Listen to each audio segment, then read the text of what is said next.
I'm going to adopt the chilled position. Probably my chiropractor wouldn't like to see me sit like this. Do they call it relaxed broadcasting? Yeah, it's like chill. It's like Late Night Love. Sorry. What was that on? It was Magic. Was that Magic? Magic FM? Oh, what, where they Like, play you all the didn't love get- songs? Yeah, like you got like Late yeah. Night Love on like a Sunday night. So I used to work a lot of nights, didn't I? Yeah, of course. Yeah, And working a lot of nights, I used to listen to like whatever's on. radio at night time is strange. You don't have like Radio 1 didn't have you didn't have Chris Moyles at 1 o'clock in the morning. No. It would be obscure guys. Those trying to make it. They haven't quite made it yet. Yeah. That are thinking, is anyone listening? I'm thinking, yeah, I'm listening as I'm driving around London. You've got the underground team listening to the Yeah. underground stations.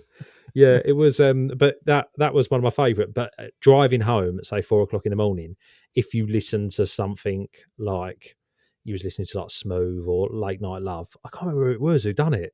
It was like Magic, Dunno. Late Night Love, and it was just like love songs. It would be like Lionel Richie and all that. You got to be careful on the M11 at that time of night. Yeah. Just a bit too. Do you know what? I remember doing an airport run for someone, dropping them off at Luton Airport, and it was early hours of the morning. Was this a side hustle or just a favour? No, this is. Do you know? Well, I've told you before, and I used to do a bit of chauffeuring. Oh yeah. Where I used to work. So I'd have been about, I don't know, 18, 19, something like that. Yeah, but you used to drive nice cars.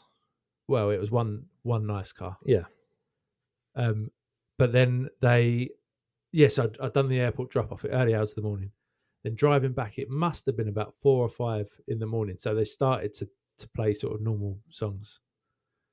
And I remember hearing Bombay Bicycle Club for the first time. And I was like, this is amazing. And that's as far as that story's got. That's an amazing story. I was thinking how much I've come up with, because as we both know, like I've got a driver these days, haven't I? Like a chauffeur.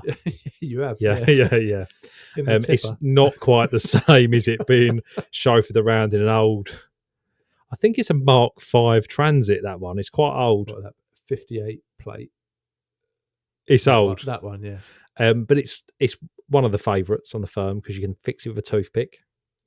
And I was like, I'm just going around with Jackson doing some bits at the moment, but I'm calling him my chauffeur. So I'm like, I make him pull in places where I am, like I make him open a door for me. Well, he just does it. Actually, he's a good young lad.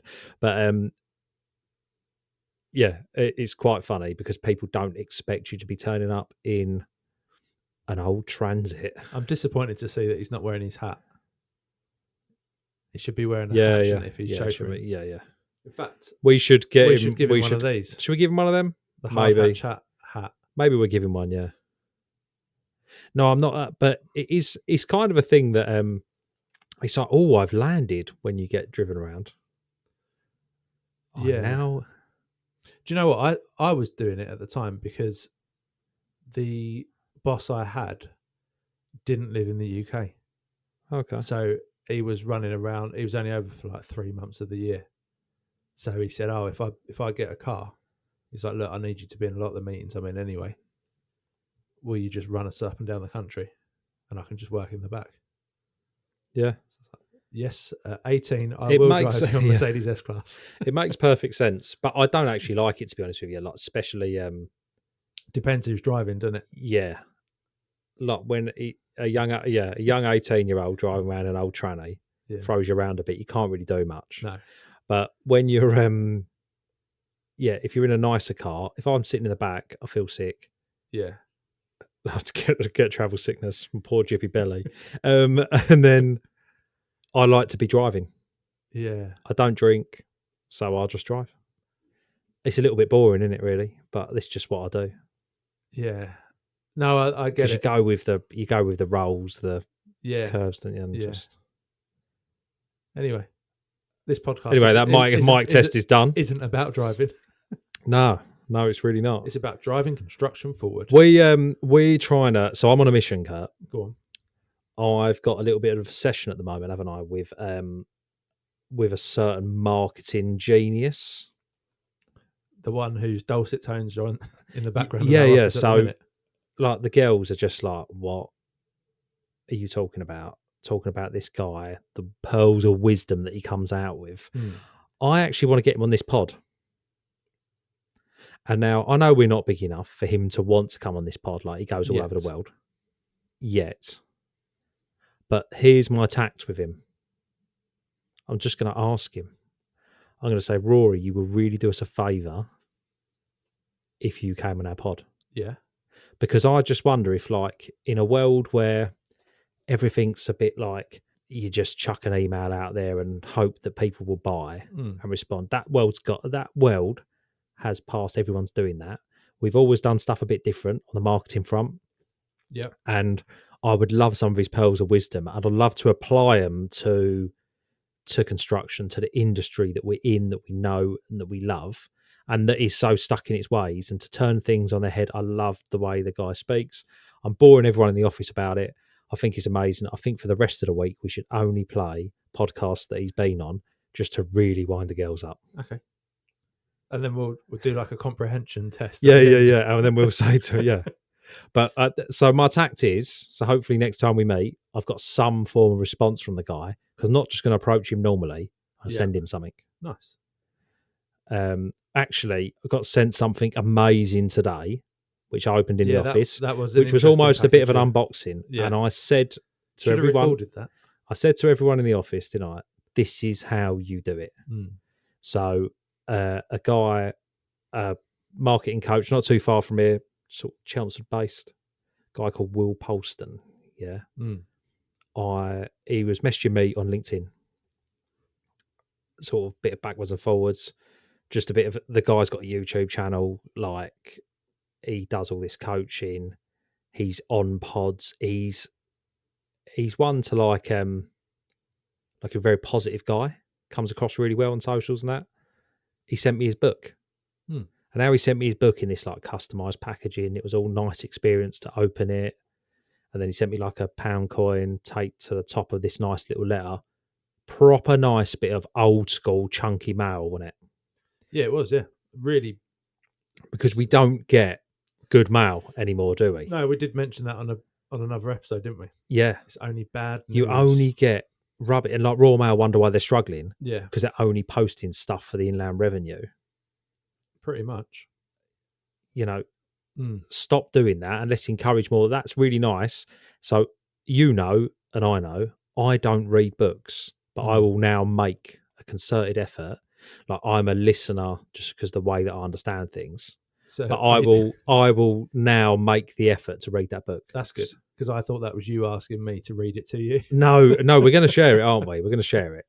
I'm going to share it, and then so what I will do back, I'm going to reach out to Will, thank him for it. I will consume his book, and then I'll reach out to him. You're supposed to read it. and we'll send him a thank you back, because it's just it was a nice thing. Yeah. And I can appreciate the effort he's put into it. Oh, 100%. And it does stand out. It at very basic level, it's good marketing. Yeah. Which is what he's about. And I just thought, just really, really well done. So with that in mind, I'm going to write a book. How would you, well, this was going to be my question, because you don't actually know. Okay. What I've got. No, I don't know. No. This is sort of a bit of a surprise episode for Dan. So the episode title I've been mucking about with, From Boom to Bust. Okay. July 2025 crash and the road ahead in UK construction. So I think we need to brainstorm how to market construction better, given what's going on at the minute. Yeah.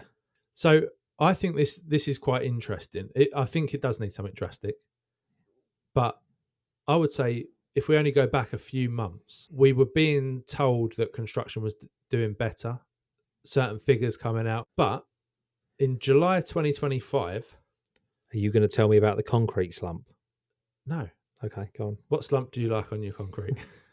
Well, no, it's like that concrete sales are 62% down or something. Yeah, I saw that the other day. No, this is to do with the PMI, Purchasing Managers Index, if you like. Okay, yeah. So it fell. So you're talking about who are you talking about? Are you talking about tier ones, or are you talking about everyone? Well, to be fair, this is pretty much across the board, because we're seeing the effect with tier ones, and re-tendered contracts, a lot. And then we were seeing like various NHS contracts that we're looking at. We see them when they don't almost get the figure to their budget, they just kind of retender. Yeah, and just keep going. And they just kind of retender it until, and they just go, oh, it's in tender. Like right now, I've missed 2 phone calls, but you know, we're doing this. This is very important. Off of someone who's talking about one of them tenders where they decided to retender and put it on another portal because they thought by putting it on another portal they might save a few million quid. When in fact all they've done is asked the same people to price the same job. Yeah. Just through a different system. They've still got 750 windows to replace. Yeah. They haven't trimmed the job down at all. All they've done is actually cost themselves more money because they're going to be paying accelerated charges moving forward. Yeah. Because it's cost them 4 months. Yeah, 100%. And because of the way madness works and budgets work and stuff, they've got to spend this money by next March. So, you know, it's a project that we're involved in. But knowing from our level, we look at that and we can go, oh, that's mad. Why would they do that? It's a waste of money. Somewhere along the line, higher up, it makes sense to someone, doesn't it? That makes sense somewhere along the line. Well, one of the things that was coming up when I was looking at this was whether people just delay decision making, and that's essentially what it is. Yeah. I think that's what it is. It's not in this year's budget; it's in next year's budget.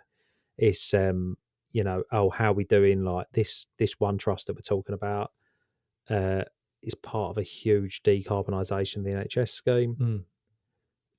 Billions of pounds is being spent. Hats off to the government for pumping it in.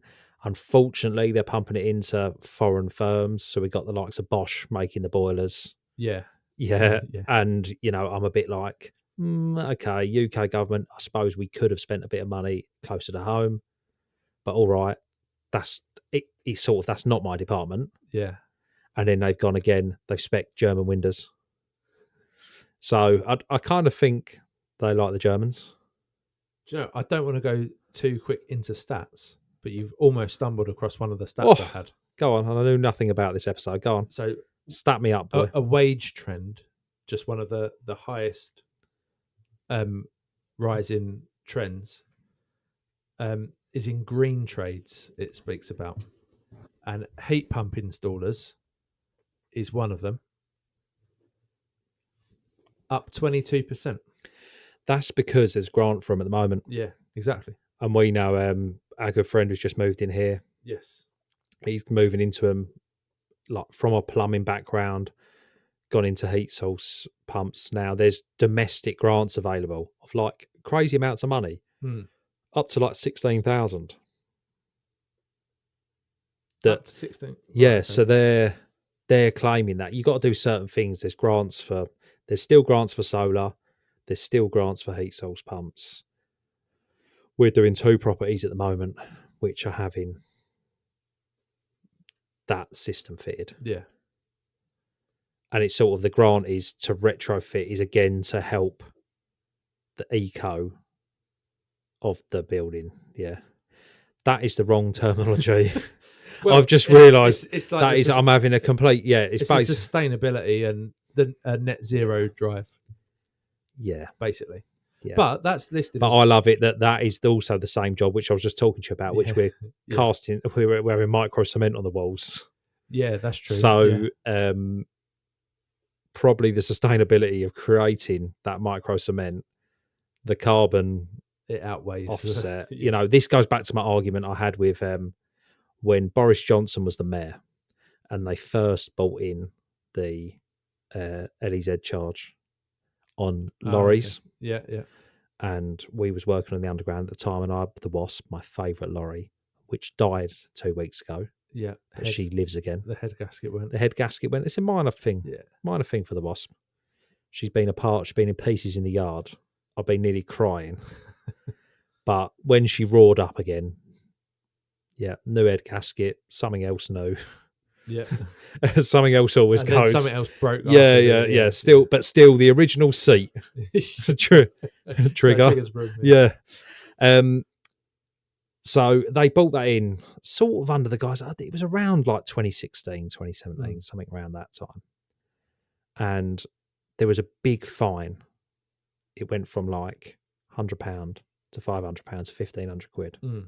and I'd driven this way 3 days in a row. And I was self-employed, and I got a knock on the door, and it was a bailiff's a couple of days before Christmas Day. And I thought, I'm just not having this.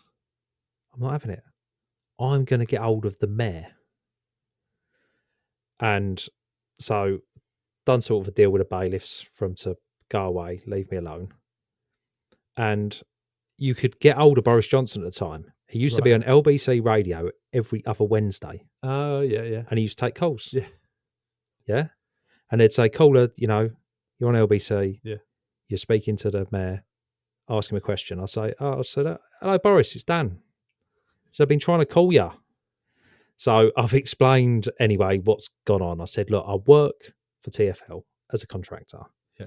I've been stung these fines, but I'm self-employed. This lorry's in my own name. I said, I might have done the wrong thing, but I didn't really understand it. We didn't really get warning of what this was. It was just sort of brought in as a tax. And he said, oh, yeah, well, just sort of leave it with me. I said, you're just taxing people, blah, blah, blah. So we had a bit of a to and fro on LBC radio. Anyway, a couple of days later, I received a notice in the post that everything was crushed. Yeah. So the 3 PCNs were gone. Yeah. And he refunded me everything that I'd paid, which I hadn't paid him no money. Right. But they sent me back money. Fair enough. So I was like, this was before he was Prime Minister. Yeah. I was like, this guy needs to be Prime Minister. Right. And sure enough, I think like the year or so later, he was like Prime Minister. Funny. It is funny. It's funny how I didn't think that was just me having a bit of front. Going at him. Obviously, I was like 4 hands down the pecking order. We was literally doing the tarmacking for someone who had, subcontracted of someone else. But yeah, sometimes you've just got to ask them questions. How did I get onto that anyway? The argument that I had with him was, is my old lorry less sustainable than a new lorry? Yeah. Right? The emissions it puts out is actually no difference because we had it tested. Yeah. But I said, by the time we do all this mining, by the time we build the new one. Yeah. Yeah. What is wrong with my old lorry? Yeah. And he's bubbling. He didn't have an argument. So this was why he essentially lost and admitted it. I've got the letter at home and I will bring it in, put it up on the wall. That's the whole sustainability argument in general, though. Yeah, I don't think now. Things aren't built to last now. I don't think I'll get the same answer of Sadiq. He's not an LBC, is he? He's harder to get to. He won't pick up your phone call. Yeah. I mean, Boris didn't, to be honest. They used to ring up City Hall and ask to speak to Boris and just say, it's Dan. Yeah. They'd go, sorry? They'd go, just tell him it's Dan. That was the joke of it. And there was a guy, I was working for a firm called Close Brothers, and Tony Close rang me up. He said, Dan, he's on LBC, ring him now. And I rang him and I got through. Yeah, that's so funny. So, yeah.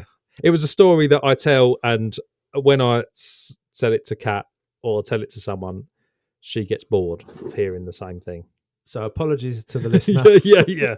So apologies to my wife for listening. Oh, she doesn't listen because she hates my dulcet tones. She doesn't want to hear that story again. Yeah. It's interesting we got onto that, really. Because is it that? Because it's absolutely nothing to do with what I was going to say next. Is renewables that is what I'm saying. Well, that's one of the ways. Making a solar panel, making a heat source pump, is that better? Is what I'm saying. So one of the ones I think does make sense is I read an article about, obviously, car park space. We always need it, don't we? Yeah. You've got big park and rides, particularly around this area and stuff, or getting over to Chelmsford or whatever. Big areas that need shade. Yeah. Get a lot of sun. It makes sense to put solar panels up as shade. Which I totally get. So the NHS are doing that. Yeah, and a lot. That all makes sense. Yeah. But it does. It does in a way, right? If you do it on a big enough scale. Yeah, you need to do. Yeah, absolutely. Not if you're the sort of ones we was looking at, and it's like these like designer shades. Put them up on your drive with this PV canopy on top, and they're a lot of money. You know, you're talking like 60, 70 grand per canopy. Yeah, and it's like this sort of umbrella shape. You get 4 cars under it. Is that really worth it? Is the carbon you're going to save in all that steel work, fabbing like importing the steel from Turkey, as we know, where it all comes from, Yeah. fabricating it, galvanizing it, getting it to site, having a huge, great pad foundation this is bolted to that we're using concrete. Concrete's not as bad as everyone makes out, by the way. Like it's not as bad as they make out. It's a great product. I love it. But are these things going to change? I think what it is, I think it's changing the face of construction. So like coal to plumbers gone into heat pumps and solar, because sort of the invention of push fit plumbing made plumbing very easy. So it's like, have you really got to be like, don't get me wrong, there's some skilled plumbers out there. Yeah. There's a lot of people that just, I've just done a couple of bathrooms at home. Everything's just push fit. No leaks. Yeah. Well done. It become a lot easier. Yeah, no, it's true. I think so. On the whole sustainability and eco-friendly sort of push, I think you need to do your research still, because I know there was one. Well, there's loads of scammers out there and trying to sell you or it's lead generation, isn't it? They're trying to sell you. Well, there's that side of it, but also like you might get a product spec. Like I remember, it was a landscaping job where I think the client had spec'd this solar powered pump. Okay. For the pond. I thought you was going to go plants. Always talk about plants. No, but you normally do. Well, you like a Latin name. They were around plants. Yeah. But a solar powered pump for this pond, and actually when they looked into the way that was built, the manufacturing process of it, that would have had to have run for like 120 years before it before it became carbon neutral, I suppose, essentially. Yeah.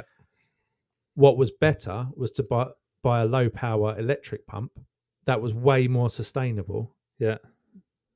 When you compared it to supposedly this eco-friendly solution. It's like electric cars, isn't it? They're no better. Well, the amount of rubber you need for the tyres and all of that, they're heavier, aren't they? Yeah. And the whole lithium mining. The open lithium mining. I don't know enough about the problem is no one really knows. It's all a bigger thing because like, if everyone gets a Tesla, every home needs a charger. There's not enough power on the grid. The new build developments that we get involved in, not every home's having solar. No. So there's still not enough power on the grid. No. And like we quite often, where we're placed in the market, we quite often do the substation base. And like we done one for a new school a little while ago.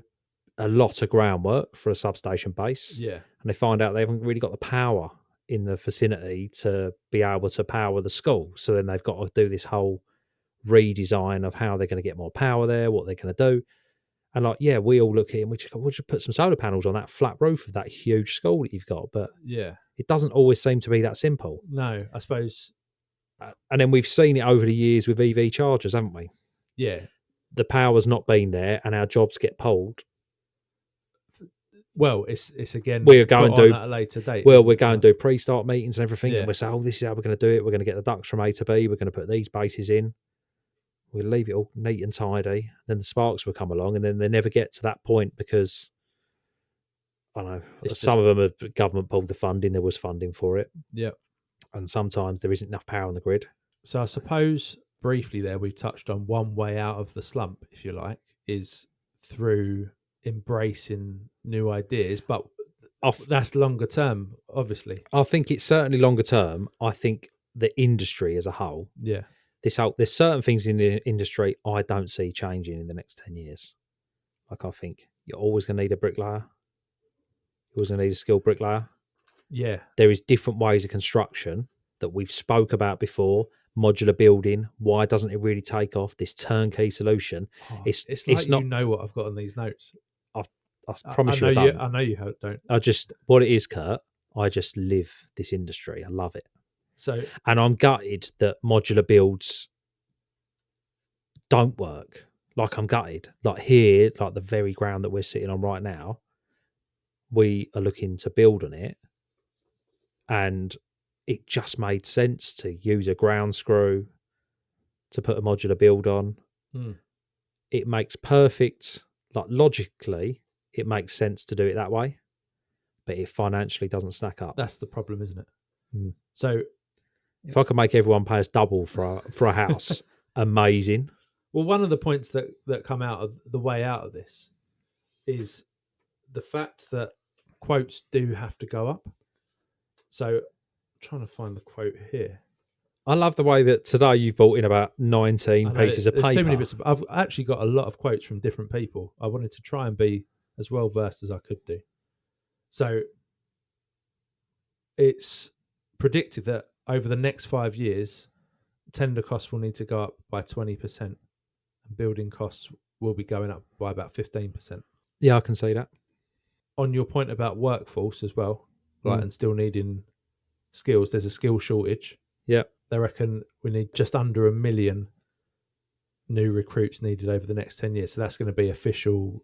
Well, we've spoken about it before. It's like apprenticeships, MVQ level, like qualifications. That's talking about. I don't think 1 million in the next 10 years sounds enough. It's probably not enough. You think what we struggle to do? Look, we literally live the struggle every day. Yeah. Where we struggle with the skills. Oh, 100%. I think on that, I mean, do you want the fix for that now? Yeah. Yeah. I don't really have it. It is still training, isn't it? Yeah. But it's being united. It's the industry accepting. Mm. So a friend of the show was WhatsApping me last night because they want to borrow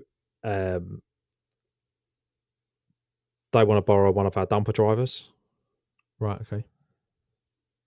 And obviously, as we know, a dumper driver is not just always a dumper driver. They do a bit of groundwork. Yeah. But they've got to have a CPCS. Right, okay. Most of our guys and most of the industries got MPAWs because CPCS made it a bit hard. But this contractor is adamant to our friend that this dumper driver has got to have a CPCS. And as we know, that doesn't actually mean that guy's a better guy. No, not at all. And it just like got me thinking about things. We had a bit of back and forward, and he claimed that the whole industry is in a right state. And he's about my age. He's only young. And he said he's not far from clocking out. Oh, really? Because of it. And it's things like that we're going to obviously, and then I've put like, hang in there, brother. Yep. I mean, I'm not far from, I think I clocked out a long time ago. Yeah. Because it's a lot of hassle, right? But obviously we need to be there for each other. But really and truly, when I go back through this message, we are talking about someone's opinion within an organisation that is saying that one qualification is better than another. Yeah. So they want that one.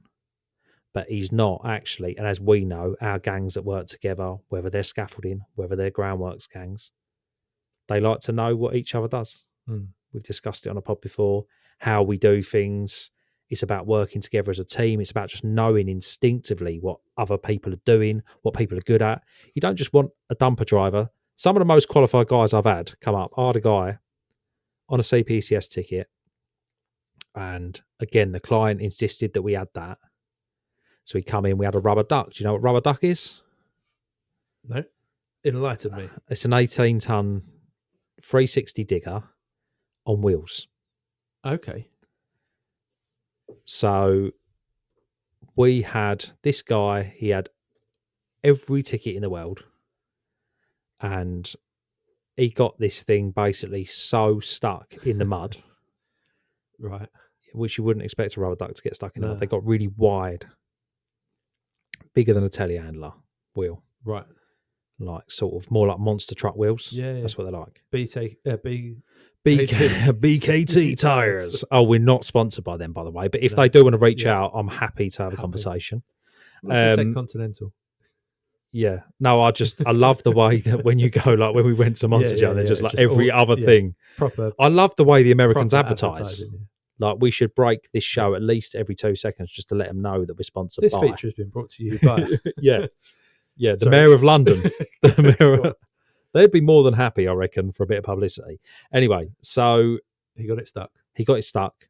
Then in getting it out, he's popped the tyres. He's tried to dig himself out. What a mess. We had to get a crane in, dig it Yeah. out. And Jordan, the old veteran Jordan from round here, Yeah. he got the thing out with a tracked excavator in the end. But what a mess the guy made. And it was like, that's just, he had all the tickets because it's a different ticket for a 360 rubber duck. It's a different ticket. Yeah. He had all the tickets. And I'm thinking, what are you doing? You're giving these tickets out. And that's ruining construction. That's ruining the skills. Yeah. Because then who wants to work with that guy? No one. Because he's just created loads of work. You know, and you have got to have your little teams, and then you've got to keep them going, and you've got to build that. I think overall, like, we do have a problem at the moment. We've sort of always had the problem of like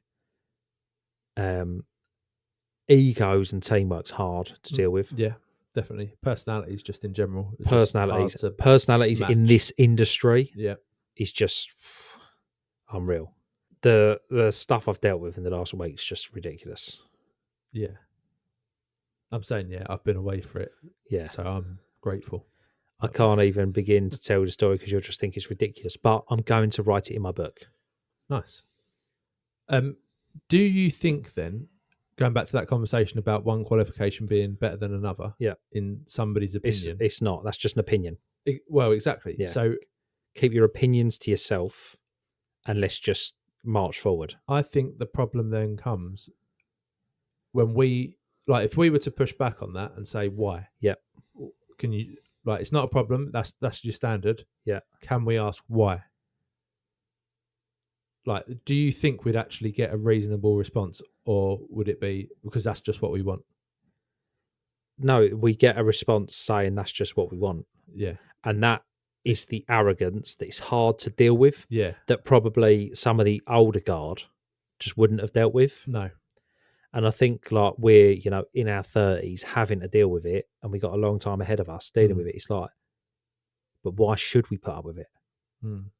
Like, we do ask questions all the time. So I've just asked. I don't think that's an unreasonable question. Can you explain to me why one qualification is better than the other? Yep. In your experience? Yeah. But they can't. But no. I don't think they would. It's just what they want. So I got told when I ask certain things from tier ones, and I push back on the tier ones, and I'll always test them because I find that on the ground, they don't always know their own standards. So I will test them for one way or another, but only when I believe that we're in the right. And I will get a response, an arrogant response. Yeah. When I'm really just sticking up for our people. Yeah, that's it. And I'm not just sticking up for, when I say our people, I mean construction people I'm sticking up for. Yeah, because that only ever seems to raise its head when you've got people that have egos not been, and not necessarily worked either at all or for very long on the tools. Yeah, as well. Yeah, there's a whole crisis of attracting people into construction. Like, we need management, but we need the right management. I was having a chat with friend of the show. One of my friends, look, I've worked with this guy for years, but my friend Charlie, good guy, great guy. He works for our client, so he's essentially our client. Yeah, but I really like and respect the guy. So I'm going to chat with him about the old guard at his firm, and there was old people that one of these guys, he's dead now, but he would just get it done. The clients respected him, the subcontractors respected him, the management respected him.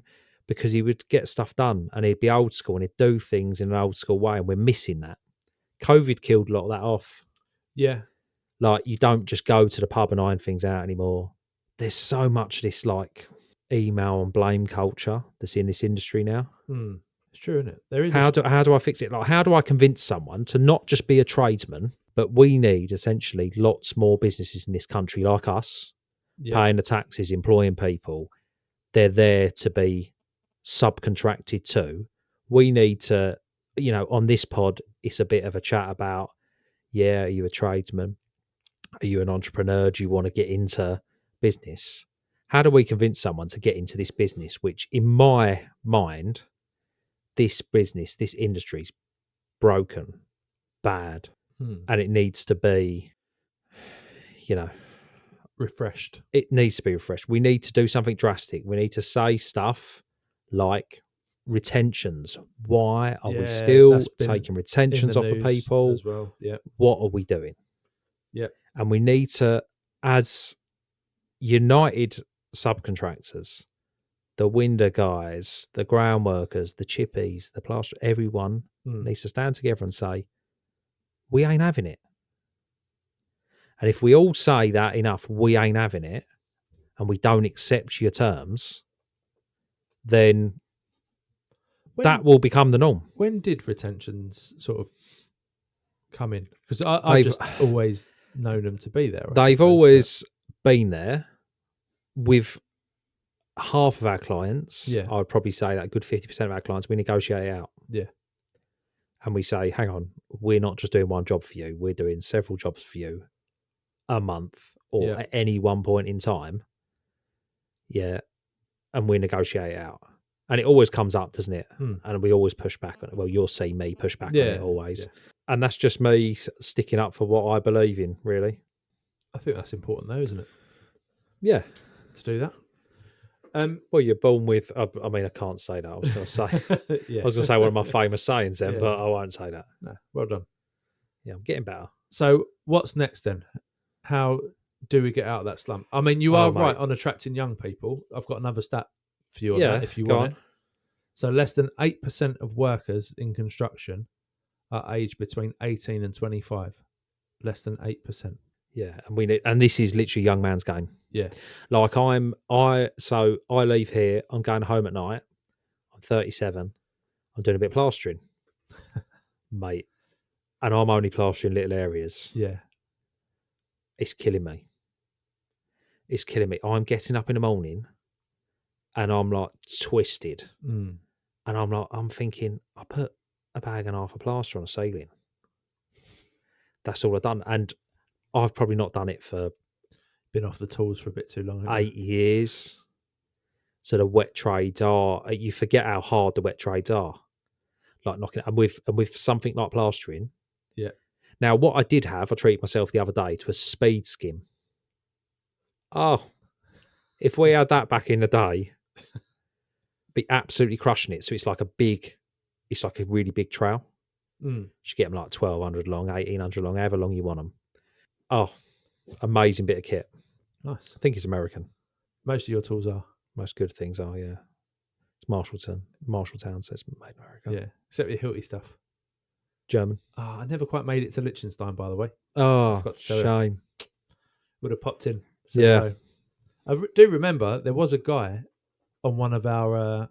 it was a Teams call when they'd just taken on that bit of software. Yeah, and he was basically filled by... And he was out there. Yeah. And our rep was unusually quiet on that call.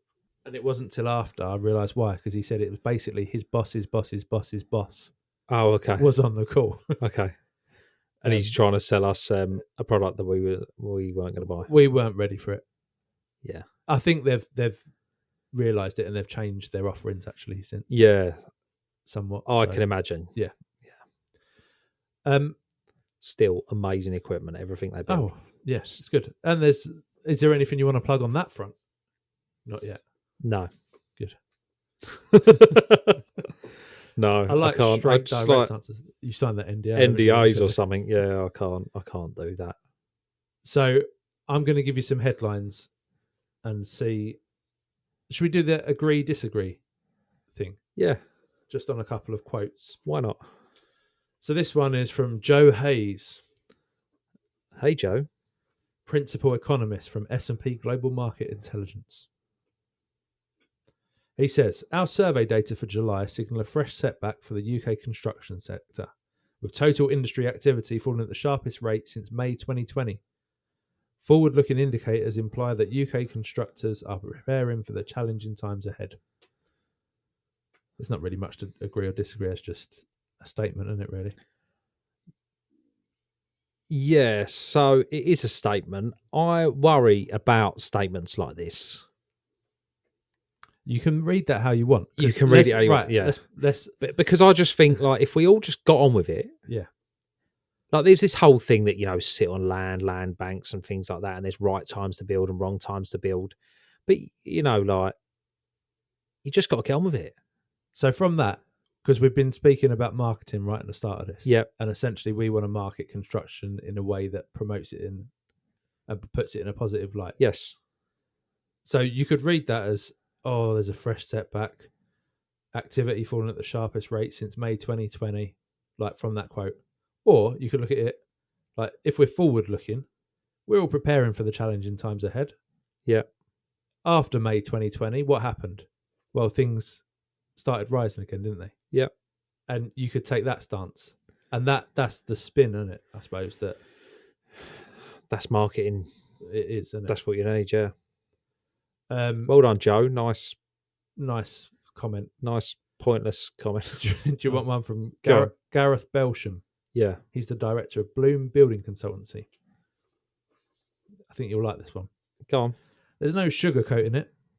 This data will be tough to swallow for almost everyone in construction. The pipeline of new work is drying up fast. New order numbers have now fallen for 7 months in a row. It's hard to spin that in a positive light. Thanks, Gareth. Although the dictator of doom. I would say on that, we did notice things were quiet, like for our clients. Yeah. We've not necessarily had that same. No, our inquiries have slowed down, haven't they? And when we measure that, yeah. But also then we kind of, I suppose we're at a stage now, 5 years in, that when. So we went through the jobs a little while ago, and I told you about the Hexagon. Oh yeah. Call center, and I'm like, yeah, there's not many jobs that come past us that we don't get. Yeah, I think because they are niche. Because we're niche and we're specialist, and there's and that's why. We talk about this, and other people that we know talk about this, like the riches in niches. Yeah, and we are like, if you owned, I don't know if you can own the place. but if you owned, I think people are trying. If you owned the police, yeah, and you was like, oh damn, it's a band, I've got to get, and you was like this, and you was like the head of the place, the chief one, Sting, and then and then you said, I need some scaffold in my Hexagon call center. Who are you going to call? Ghostbusters? No, Foreman. Yeah, I know. I'm joking. We made our own. No, yeah, it literally but it is who you're going to call. And then it's like, I went there and they went, oh yeah, like we're not clear in this area. They went, we're not we're not really tendering it. There's not many people that can do it. And I looked at it and I thought, yeah, you've got a call center that's the weirdest shape. It's good shape for a call center. Yes, a Hexagon, but it's a weird shaped building. Yeah. We just got to birdcage it. Fine, simple job. We're not moving no computers. We're not moving no desk. We're not moving no chairs. We've got a raised floor. Yeah, you can't. We've got all this data cabling. You can't hang nothing off the roof. You back to this huge the scaffold again. Yeah, so I'm going. It's on air. I'm going okay. So I go. So rather than they've had this job in the pipeline for a couple of years, and I just said, yeah, fine, we'll do it. They said, how are you going to do it? I said, don't worry. And we've started and we've got the first draft of the drawing over today. Yeah. And it's cool what we're doing. Yeah. We've taken inspiration from bridges. Obviously, we designed a moving bracket before that we used on a previous job. And yeah, we've got like a strap, like almost like a block and tackle system that we're going to be hanging parts. We're going to be building parts off the deck. It's cool what we do. Unfortunately, we can't put it on YouTube because of the job. Yes. Because of what it is. Because they are literally leaving every computer, every screen, everything in there. Yeah. It makes sense. They wouldn't want to share that. Yeah. That was very odd when we was measuring the size of the steels. They said, oh, what are you doing with this information? So like all the drawings are stripped back. Yeah. So they've taken all the... You don't know where that drawing is. You get it, yeah. Yeah. Yeah. No, it makes sense. But it is... I've made a career out of them sort of jobs when I look back at it. But they don't come like some people, they come few and far between, and for me, they sort of come regular. Every few weeks, I get weird inquiries, and it's just because I've got a bit of a name for just getting over stuff, really. So I suppose there's value in a reputation, like 100% for this sort of thing. yeah. Have the reputation, There's but I think what you're talking about in general in construction is like new build construction and frameworks that we are seeing. There's a downturn in. Yeah, there is, but after a downturn, normally comes and it's growth, and it's boom time, baby. Yeah, and we decided a long time ago, a couple of years ago, this struggle's been real. Let's face it, it's real for us. It's been real for others. The struggle's been tough, but we decided to be there for the boom. Yeah. Do you know what? And the standing the test of time is better for everyone, isn't it? Yeah. And I think this last quote I'll give you sort of is the most well-rounded one from Brian Smith. Go on, Brian. The head of cost management and commercial at AECOM. He says, a slower summer for construction reflects ongoing caution in the market. I think that's true. Mm-hmm. The new infrastructure pipeline provides the long-term certainty the sector needs to plan and prioritise. There we go. So it's not great. There's a bit of negativity, but there's long-term certainty. Let's go with that, shall we? Yeah. Right. That was a bit of a shift around there, but we have got a question been poked through the door. Yes. So I'm just going to grab it.